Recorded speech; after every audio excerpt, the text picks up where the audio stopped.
Bom dia, pessoal. Professor Eric aqui, trazendo então a nossa primeira videoaula de conteúdo novo para a turma do primeiro ano, tá? Já vamos para quase um mês sem aula presencial. Nesse período eu ainda não tinha avançado no conteúdo, mas vamos ter que começar a caminhar, né? Vamos ter que continuar em frente, estudando então conteúdos novos.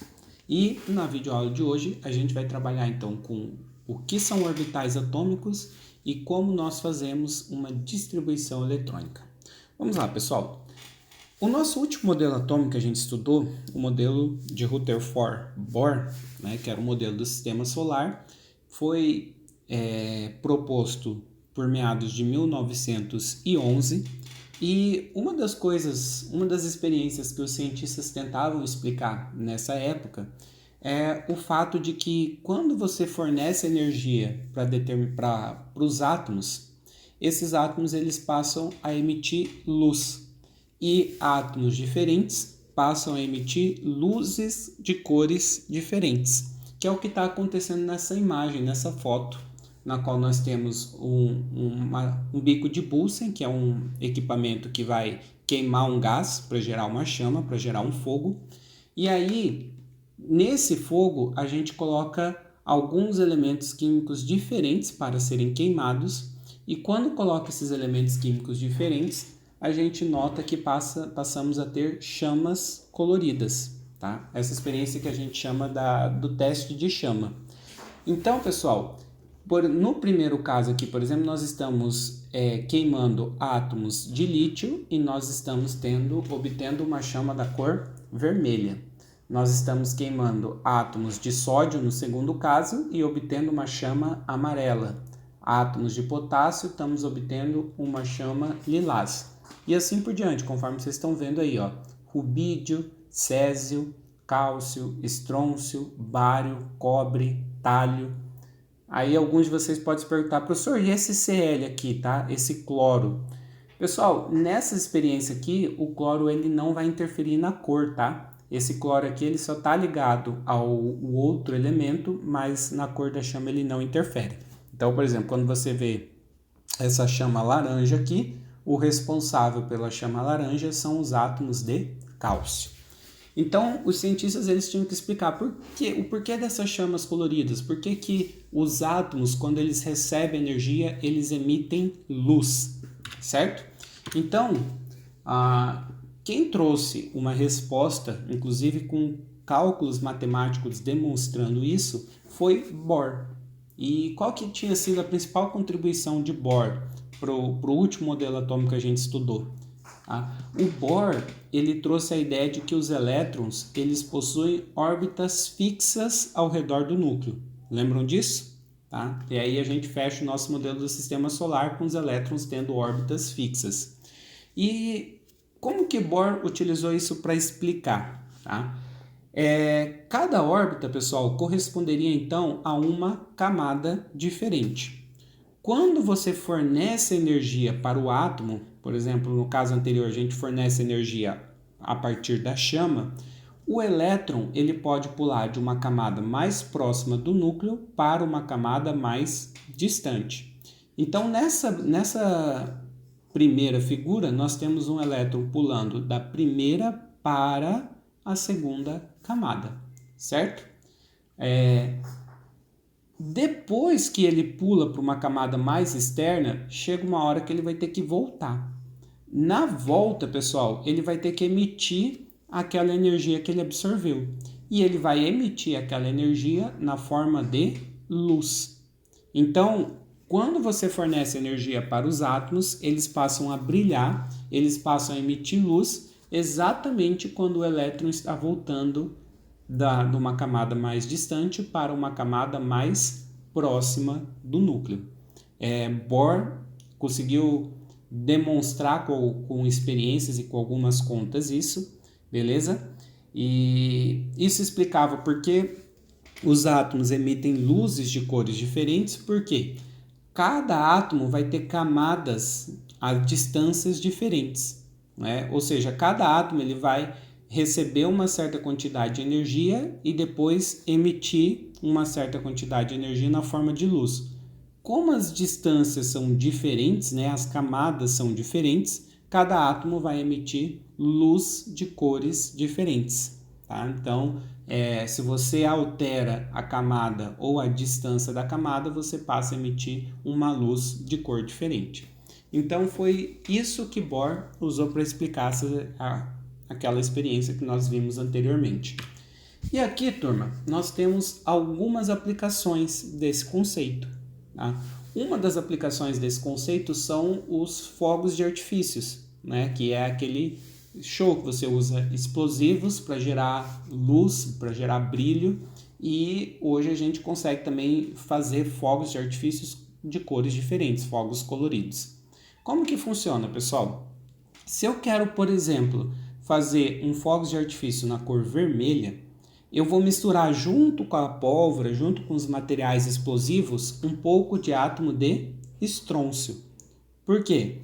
Quando o material explodir, você vai estar fornecendo energia para esses átomos de estrôncio, e aí os elétrons vão pular para as camadas mais distantes. Na volta, esses elétrons vão emitir luz na cor vermelha, e aí você vai ter os fogos de artifício vermelho.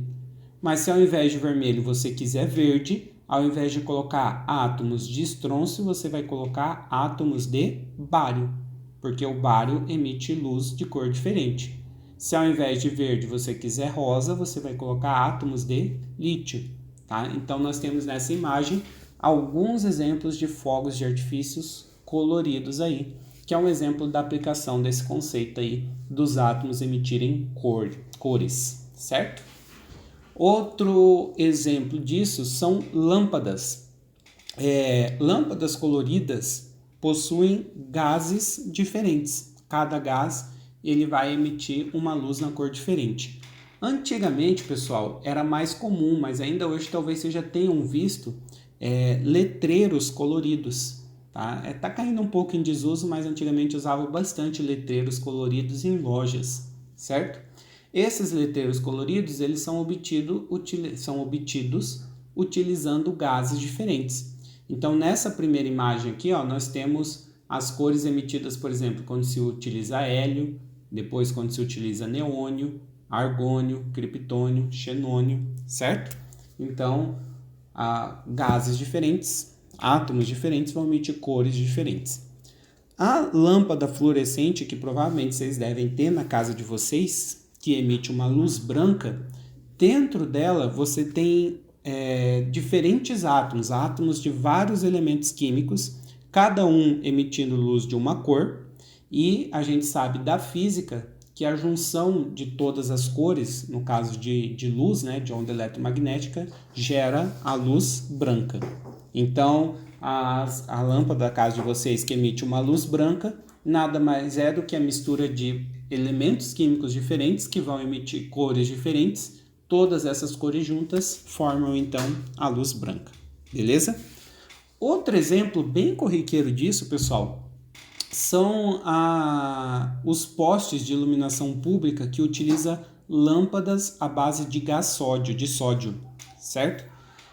Então, vocês já devem ter notado que muitos postes de iluminação pública, eles possuem uma luz amarelada. Tá? Essa cor amarela ela é característica do elemento sódio, o sódio que emite luz amarela. Ultimamente, a Prefeitura de Campo Grande tem trocado bastante essas lâmpadas amarelas por lâmpadas de LED. Mas com certeza vocês já viram essas lâmpadas amarelas, né? Porque ainda são as mais comuns aqui em Campo Grande. Então, elas são amarelas porque na composição dela você tem o elemento químico sódio, que é o elemento que emite luz na cor amarela. Beleza? Continuando. Pessoal, o modelo de Rutherford-Bohr, ele, digamos assim, ele sofreu algumas alterações, ele sofreu algumas atualizações, tá? E agora eu vou passar para vocês como que o átomo é visto atualmente, que é o modelo quântico, tá? Ele não chega a ter um nome específico de um cientista porque ele veio da contribuição de vários cientistas, de Schrödinger, Heisenberg, Planck, entre outros, tá? De Broglie, são alguns cientistas que contribuíram para a gente desenvolver o nosso modelo atômico atual. Pessoal, basicamente, qual é a diferença entre o modelo atual e o último que a gente viu? A única diferença é na questão de como os elétrons se movimentam, tá? Quase tudo que a gente estudou no modelo de Rutherford-Bohr continua válido, tá?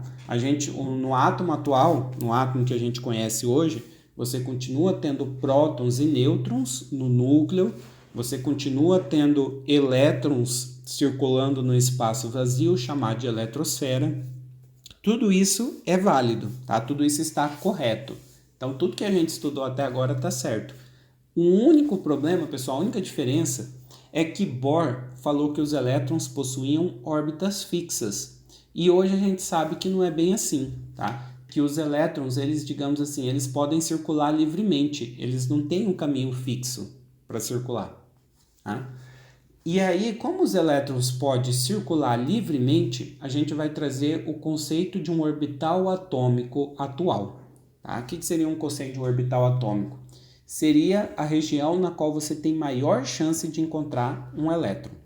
Então, pessoal, nessa figura, nesse desenho aqui, nós temos o que seria o movimento de um elétron. Na verdade, vocês veem vários pontinhos. Esses vários pontinhos é o movimento de um único elétron. Beleza? É como se eu tirasse uma foto de um elétron, depois outra, depois outra, depois outra, e fosse tirando infinitas fotos dele. Em cada foto ele está numa posição, e quando eu juntasse todas essas fotos, eu obtivesse essa figura, né, laranja que vocês estão tendo aqui, ó.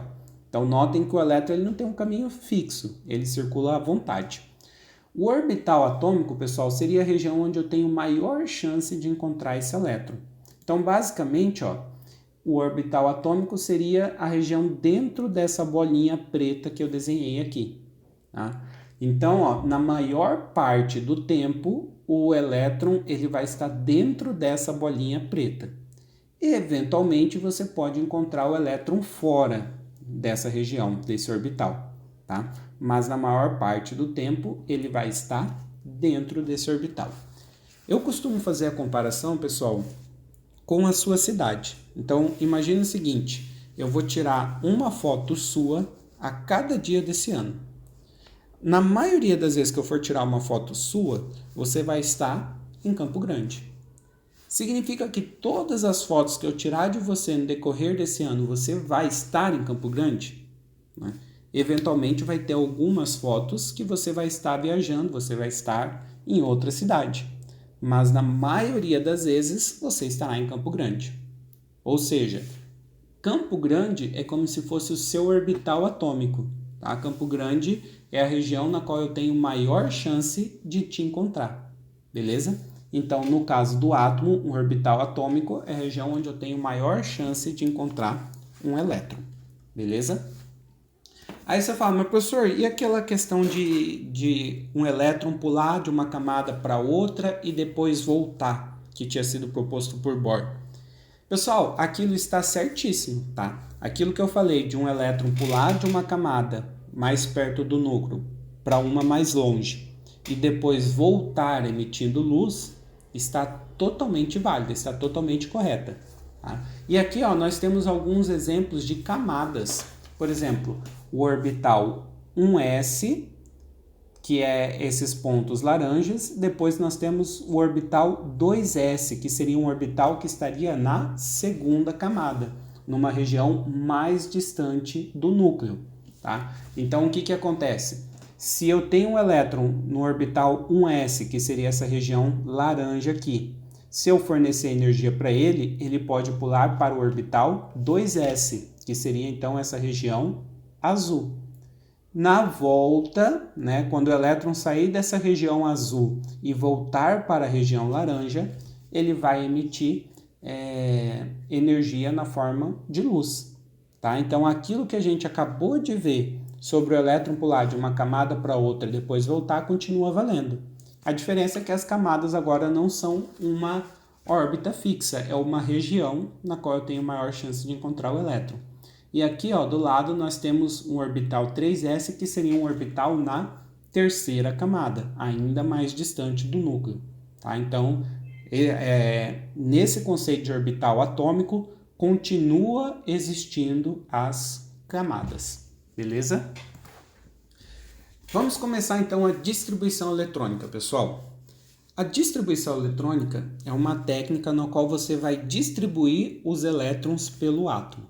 Então, a gente acabou de ver que os átomos possuem camadas, possuem orbitais, e a gente vai tentar determinar em qual camada, em qual orbital os elétrons ficam, certo?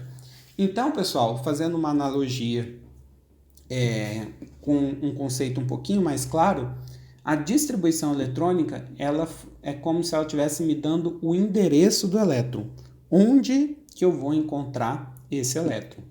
E aqui embaixo ó, nós temos algumas notações que são utilizadas na distribuição eletrônica. Tá? Então, digamos assim, o endereço do elétron é dado dessa maneira aqui. Ó.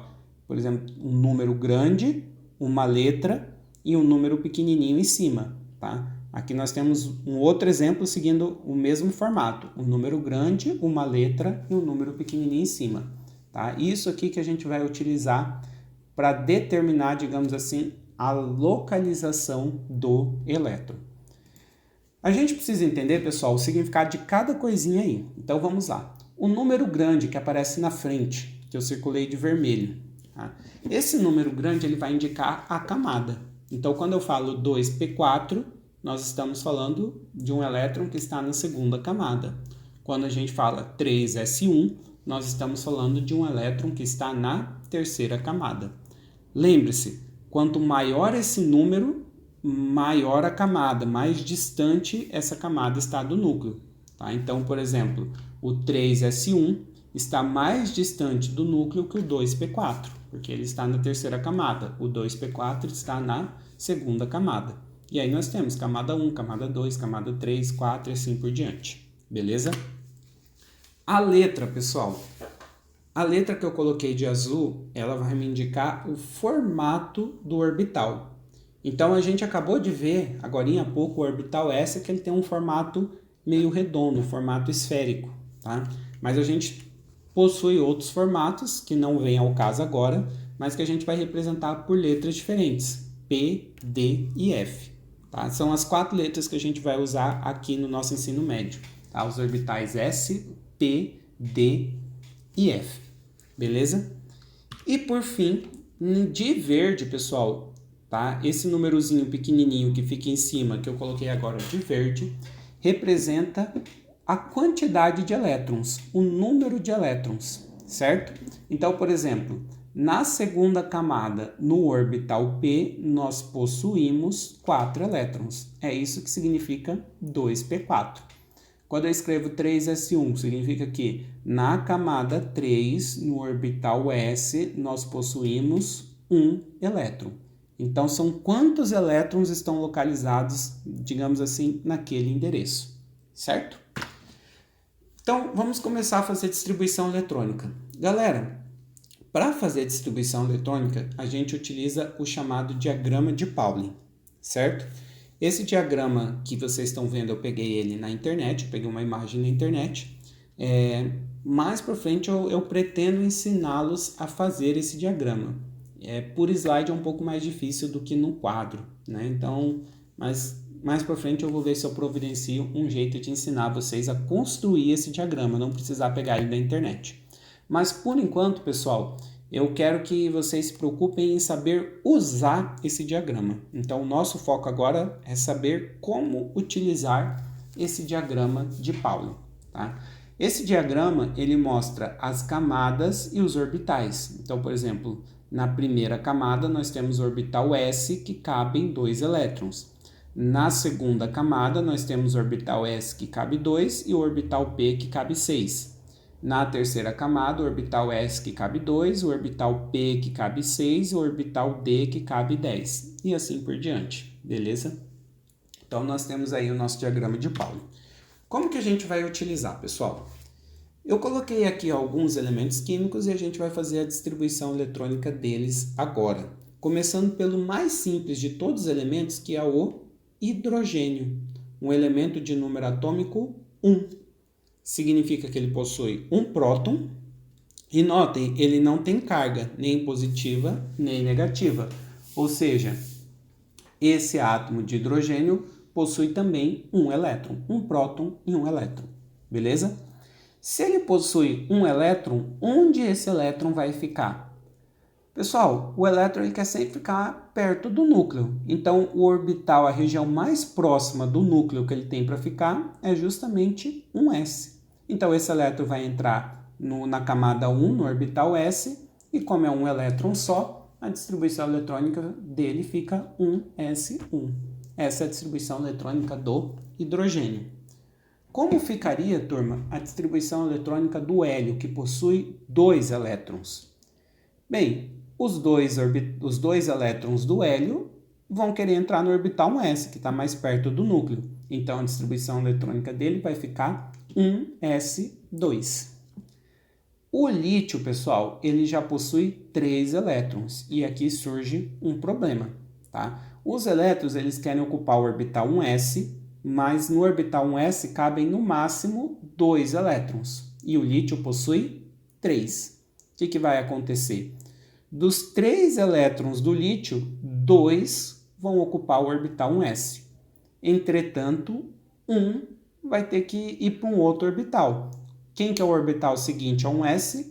O orbital 2s. Então, a distribuição eletrônica do lítio vai ficar 1s2, 2s1, totalizando 3 elétrons, né? 2 aqui, 1 aqui. Fechou? Berílio, número atômico 4, 4 elétrons. 2 elétrons vão entrar no orbital 1s, 2 elétrons vão entrar no orbital 2s. Beleza, essa é a distribuição eletrônica do berílio. O boro, que possui 5 elétrons, vamos lá. 2 elétrons vão entrar no orbital 1s, 2 elétrons vão entrar no orbital 2s, ó, tá vendo que não cabe mais. Se entra 2 no s, 2 no 2s, já foram 4 elétrons. Ainda está faltando 1 para o boro, não está? Para os 5 elétrons do boro. Esse 1 elétron que está faltando, ele vai ter que entrar onde, pessoal? Siga as setinhas aqui, ó. Acabou uma setinha, começa uma nova. Ó, acabou a setinha do 2s, a gente começa a setinha que vem para o 2p. Então, esse 1 elétron que está faltando, ele vai entrar no orbital 2p. A distribuição eletrônica, então, vai ser 1s2, 2s2, 2p1, tá? Totalizando 5 elétrons ao todo. Como fica, pessoal, a distribuição eletrônica do carbono? Bem, 2 elétrons vão entrar no s, 2 elétrons vão entrar no 2s, e ainda faltam 2 elétrons para completar 6, né? Os outros 2 elétrons que faltam vão entrar no 2p. Então, ficaria 1s2, 2s2, 2p2. Beleza? E é assim por diante, pessoal. Você vai colocando de 1 em 1 elétron. Lembrando, no orbital 2p cabem até 6 elétrons. Então, enquanto eu não encher 6 elétrons no orbital 2p, eu não partiria para o próximo, que é o orbital 3s.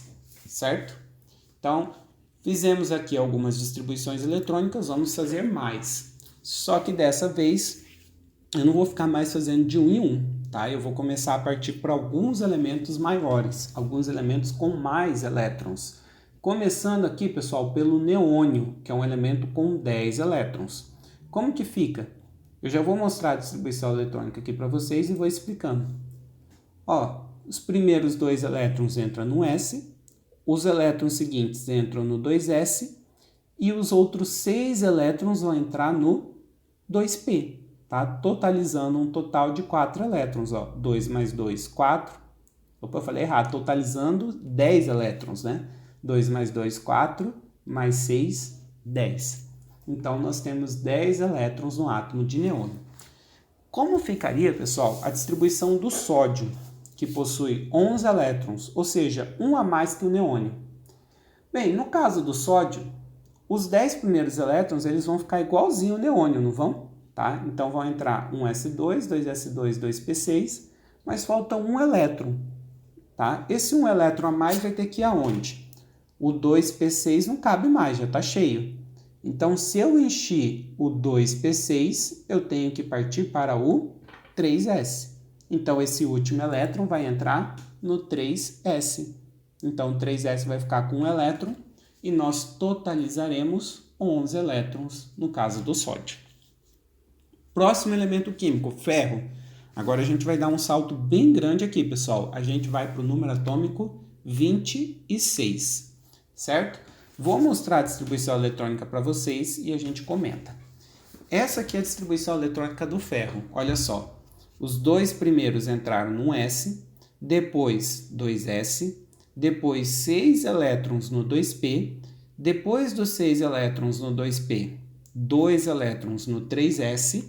Olha só, encheu o 2P, partimos para o 3S. Quando a gente encheu o 3S, você começa quem? O 3P.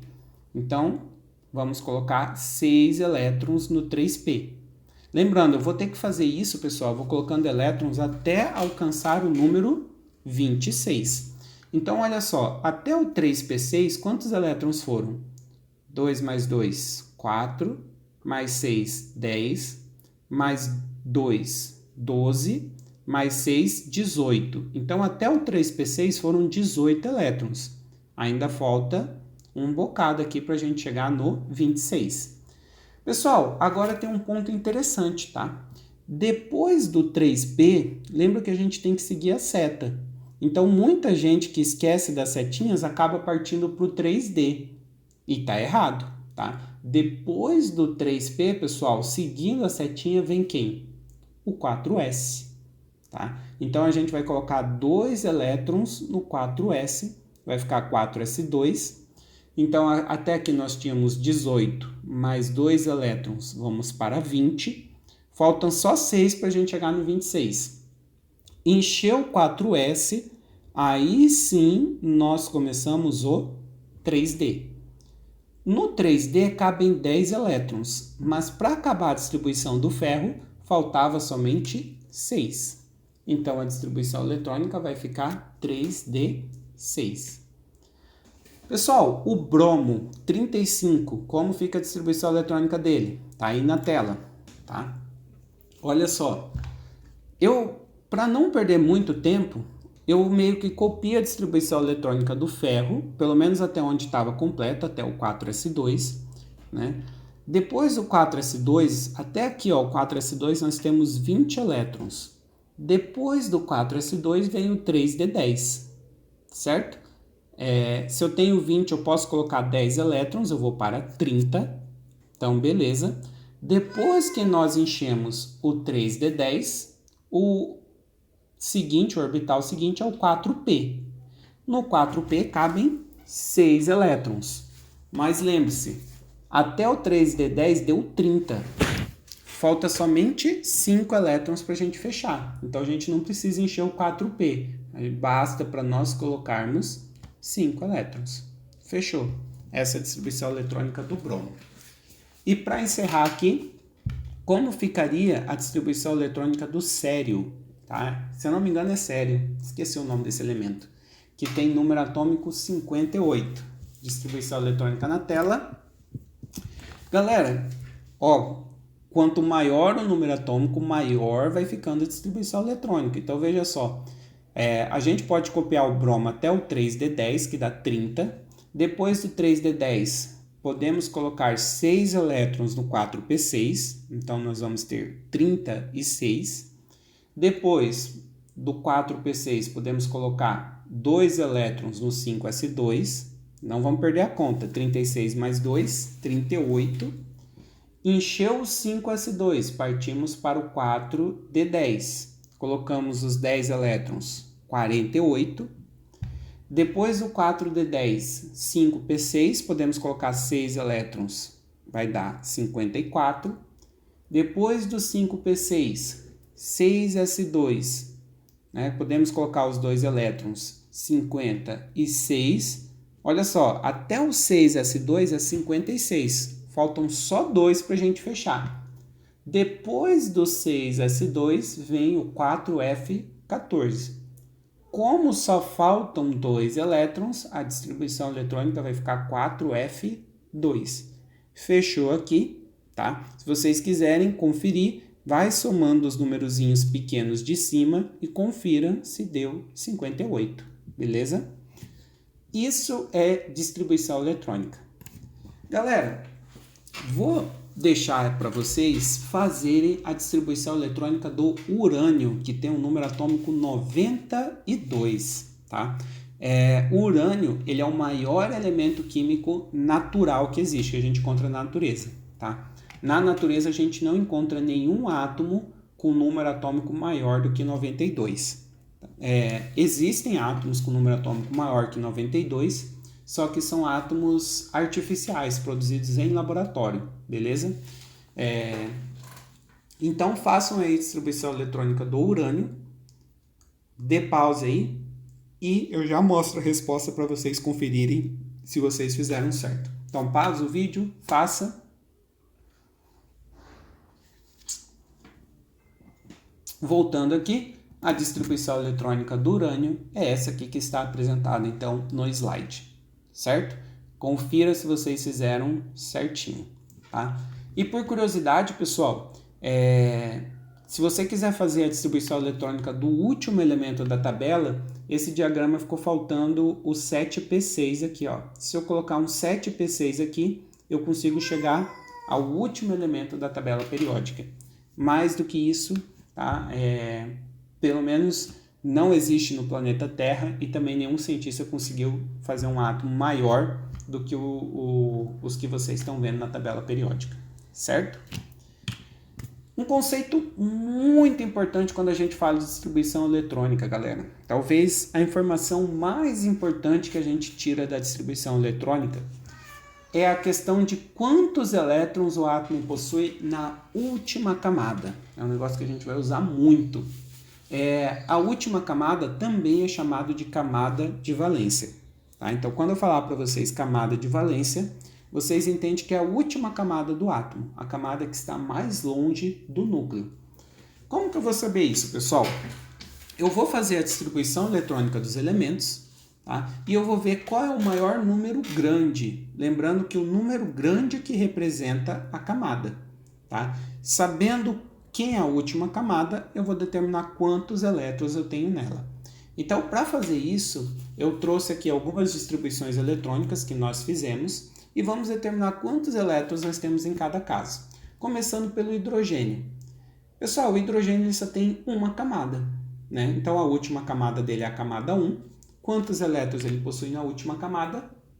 1. Beleza? O hélio. A última camada do hélio também é a camada 1. Só que no total ele possui 2 elétrons na última camada, né? Que é a camada 1. Tá? Então o hidrogênio tem 1 na última camada, o hélio possui 2. Esse E-, pessoal, é a abreviatura para elétron, tá? Para não precisar ficar escrevendo 1 elétron, 2 elétrons, eu estou abreviando para E-, beleza? O lítio, galera. Notem que o lítio ele já é um átomo que ele possui 2 camadas. Ele possui a camada 1 e ele possui a camada 2. A última camada dele é a camada 2. Quantos elétrons ele tem na camada 2? 1. Então, o lítio é um elemento com 1 elétron na última camada. O boro.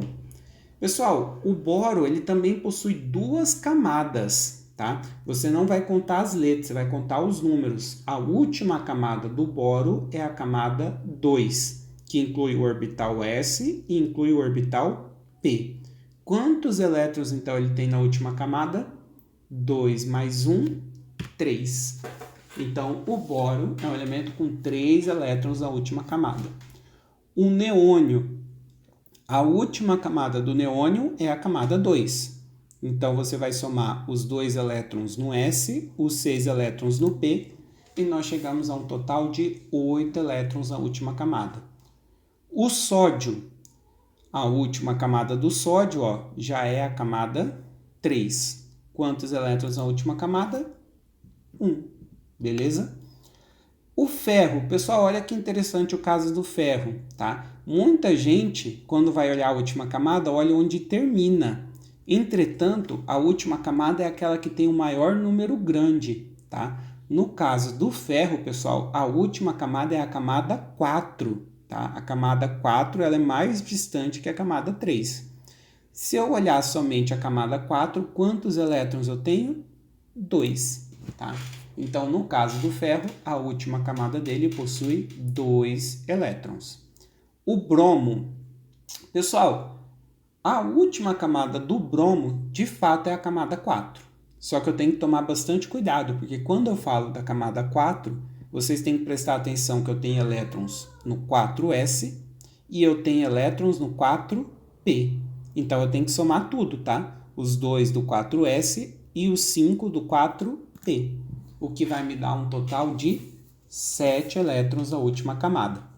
Lembre-se, turma, a última camada não necessariamente é onde você terminou a sua distribuição eletrônica.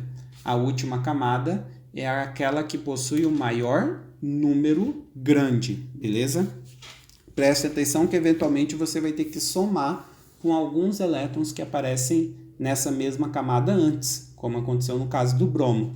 Terminou em 4p5, mas eu tive que prestar atenção que eu tinha 2 elétrons no 4s.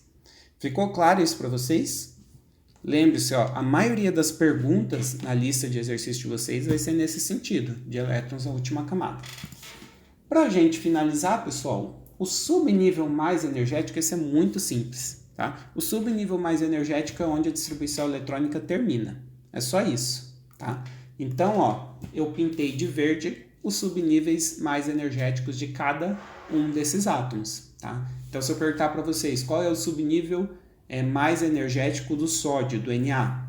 O subnível mais energético é o 3s.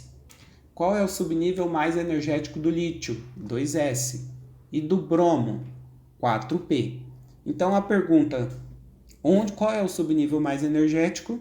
Basta você fazer a distribuição eletrônica bonitinho, ver exatamente onde termina e você saberá qual é o subnível mais energético. Beleza, pessoal? Com isso, então, a gente encerra a nossa primeira videoaula.